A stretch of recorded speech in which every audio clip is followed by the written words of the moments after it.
प्रथम वक्ता जे मंगराज भाई सहित सब ओतप्रोतभावे जड़ित एवं राजनीति क्षेत्र में प्रछद पटे थी सरपंच कर बलिष्ठ भूमिका थिला अति प्रिय नीलद्री बिहारी दास महोदय को अनुरोध करी आज एकादश उपलक्षे श्रुतिचारण प्रदान करेंगे श्रीजुक्त नीलद्री बिहारी दास महोदय उपस्थित भद्र व्यक्तिवृंद एवं ये साई साई ग्राम एवं पंचायत भाई भाई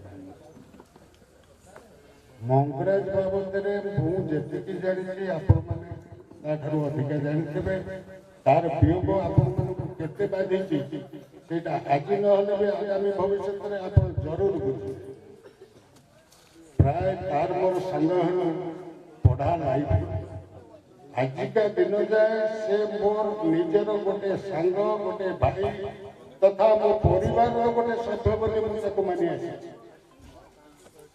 वियोग केते व्यस्त लगुला मुझे अनुभव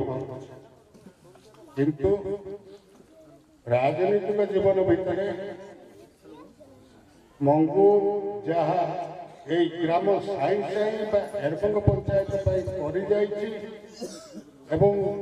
आमर नेता माने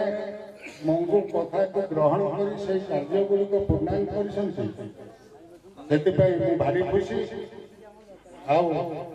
मंगूर वियोग एमाने जो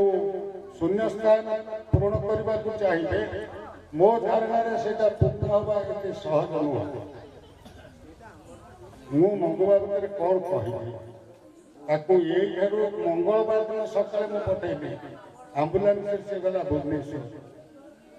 गुरुवार दिन संध्या बेलू खबर पाइली तुम सांग जगत ना से गुरुवार ठारू आज के दिन जाए मुझे समय बिताऊँ मुझे निजक अनुभव करुच्ची मो व्यतीत आपण मैंने जापर मुझे मंगलवार विशेष किसी कहबी ना मुझे मोर वक्तव्य सारी